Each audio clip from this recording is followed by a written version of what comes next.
Nathalie Coulot, vous êtes journaliste pour le mensuel Le Particulier et vous publiez ce mois-ci un article qui présente les résultats d'un baromètre sur les charges de copropriété.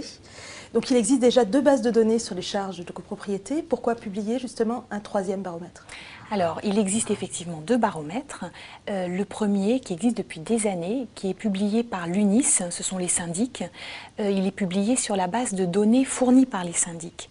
Et en fait, le problème, c'est que depuis des années, on se rend compte que les chiffres donnés sont extrêmement bas et complètement déconnectés de la réalité de ce que payent les copropriétaires en réalité. Donc, les copropriétaires inquiets ont saisi leur association, l'association qui les représente, qui s'appelle l'ARC, l'association des responsables de copropriété, qui a commencé, il y a 2 ans, à faire un baromètre à elle, qui montrait que les chiffres étaient le double de ceux annoncés par l'UNIS.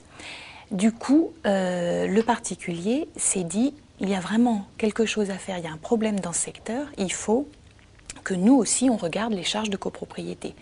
Et notre baromètre montre que les charges sont effectivement à peu près le double de celles annoncées par l'UNIS.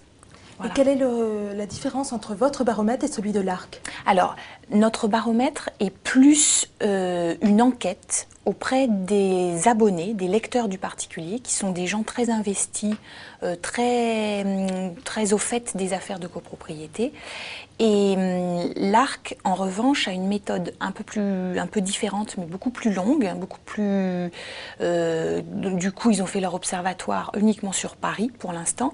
En fait, leurs données sont issues des données brutes comptables des copropriétés.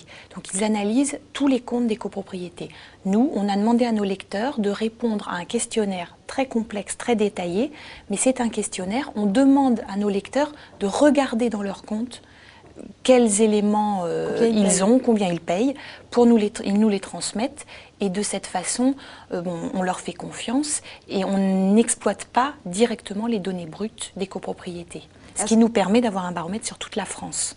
Et ce que montre votre enquête, c'est que les charges ont beaucoup augmenté. Vous expliquez ça comment ? Voilà, alors effectivement, les charges augmentent entre 2008 et 2009 entre 3 et 4%, c'est-à-dire largement au-dessus de l'inflation.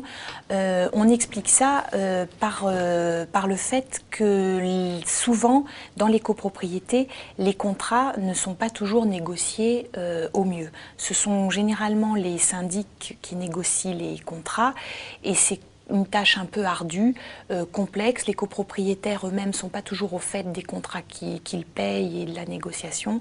Donc les charges augmentent beaucoup. Et puis la matière première, l'eau chaude, l'eau froide, le combustible augmente, ce qui explique cette augmentation des charges. Est-ce qu'il faut s'alarmer ? Est-ce qu'il y a une leçon à tirer de ces résultats ? Alors pour nous, effectivement, il y a une leçon à tirer. Le contentieux sur les charges de copropriété est très très important. C'est un des premiers contentieux en France. Donc les gens vont en justice à cause de leurs charges de copropriété. Et ce que nous nous disons, c'est que les charges augmentant de façon importante, les gens vont avoir de plus en plus de mal à les payer, ces charges, mettant les copropriétés de plus en plus en difficulté, avec des procédures contre les mauvais payeurs. Et donc, on s'inquiète effectivement de l'augmentation de ces charges.